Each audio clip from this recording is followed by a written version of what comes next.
We are all put in boxes. Introverted, extroverted, smart, average, dumb, funny, weird. Most of you in this room probably label yourselves with at least one of these things. But the labels that we wear become mental filters which shape what we notice, attempt, and believe we're capable of doing. And as a student, I realized how much potential we lose when we stay inside these boxes. My first label was being too shy in elementary school. And that made me believe I would have nothing interesting to say before I even said anything at all. And that is when the label stops describing you and starts deciding for you. Now, this connects to our expectations, as what we expect change the way how we act and where we aim to be at. But sometimes these labels come from other people first. But the most powerful labels are the ones that we repeat to ourselves. Now, the thing with labels is that they're sticky. Once you give yourself a label, your brain starts treating it like it's supposed to stay true. And these labels change the way how you see yourself and how you think others perceive you. And the problem is, we will never grow if we stay inside these boxes. So why do we stay here? To understand why we stay in these boxes, we have to look at our brain. Deep in your brainstem, there's something called the reticular activating system. Now, think of this like a filter or a personal Google search.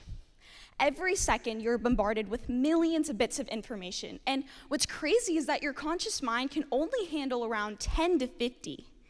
That means 99.9% of your reality is filtered. And what's scary is that our brain filters things out based off of what it thinks it's important, what has labels. So if you were to label yourself as socially awkward, your brain would try to filter out evidence to try to prove you right. So let's see what popped up when I searched why am I socially awkward. The top result says, after the waiter said, enjoy your food, I replied, you too. But this doesn't just go for social things. This goes for every label that we wear.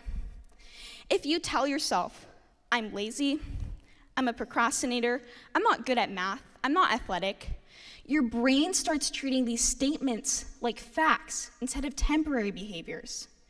So change these adjectives to verbs. There's a difference between saying I'm a procrastinator versus I am procrastinating.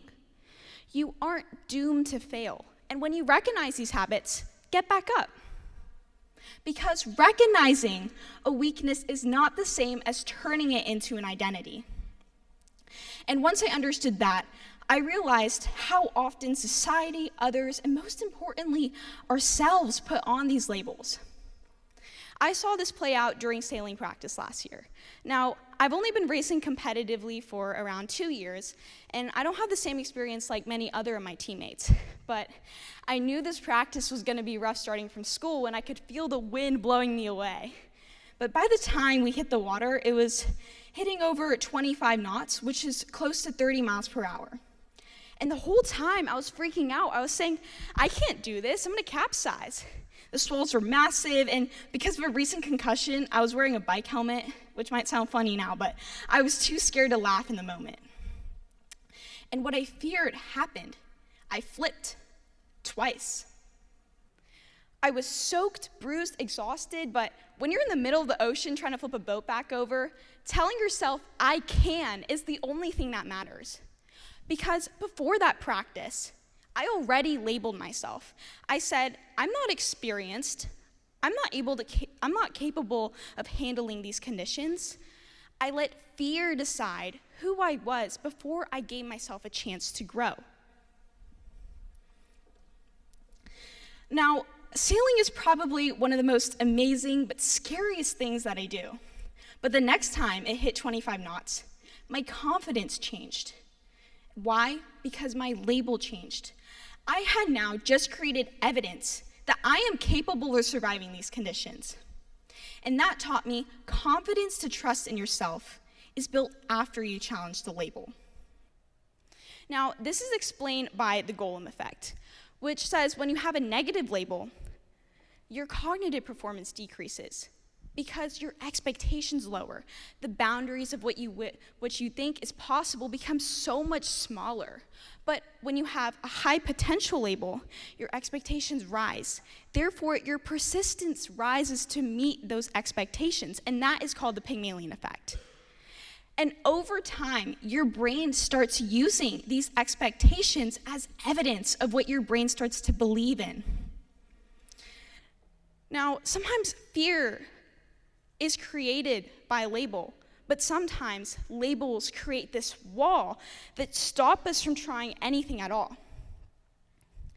Last year, I hit a point of silence where I just felt like I lost my voice, I lost myself, I started seeing myself as isolated, better off silent, and I lost confidence in my social skills. So, to get out of this box, I called something that it's called blurting, and it's basically just getting any way to express yourself.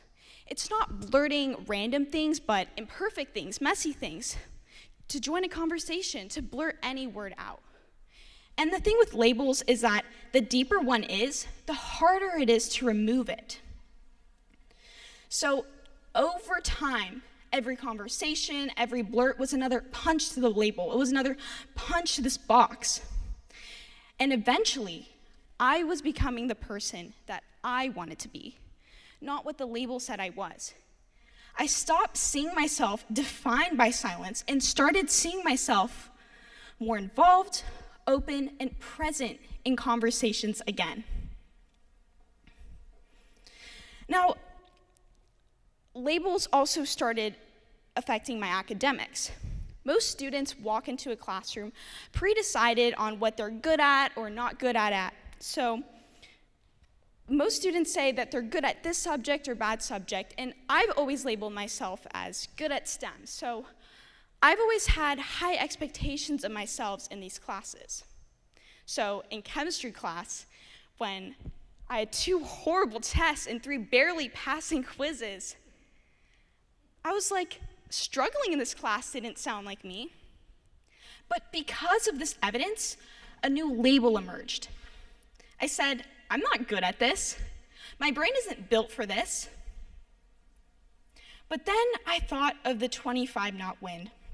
I thought of pushing past being the shy kid and Boy Scout backpacking trips I thought I was never capable of going on. And then I looked at my math class. Ironically, math had the same rocky start as chemistry, but the difference was the label. In math, I said, I'm good at math. And that belief gave me permission to struggle without giving up because I believed I could. I believed I could get to where I want to be. Now, labels affect where effort feels worth it. In math, when I said, I'm good at it, I can succeed, success felt like it was within reach. It felt like if I put in the effort, I would get to where I want to be because I can. But in chemistry, when I said success is never possible, that I'm not good at this, effort felt pointless because it felt like no matter the effort, I was always going to be stuck in this box. So I stopped asking, can I do this? And started asking, how badly do I want this? How badly am I willing to try? And that shift was pure grind. I took every opportunity to get the extra support I needed and started to prioritize my time into this class because I said I really wanted it. Now, labels are something I still fall into. We all do. Humans naturally give labels to everything that we see, do, experience, but don't let those labels change what you notice, attempt, and believe you're capable of. Near the end of my uncle's life, I asked him what he wished he understood earlier, and he told me, you have to believe in yourself because you are the only person who can make yourself succeed. And after reflecting this, I realized belief is what breaks the box. It's so easy to zoom in on one place or one class where it starts defining who you are, but belief is about refusing to let one fear, one failure, or one label become your identity. We are all put in boxes, but we don't have to stay here. Stop listening to what society, others, and our own labels say what you can or cannot do without giving yourself the chance to grow.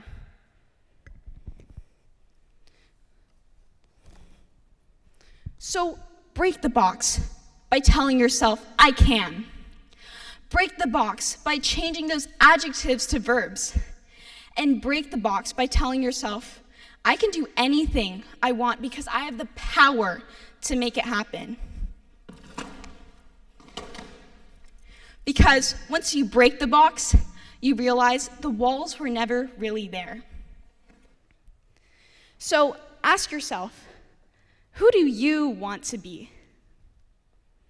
Set your mind on something you really want because you can, and let belief drive you there. Thank you.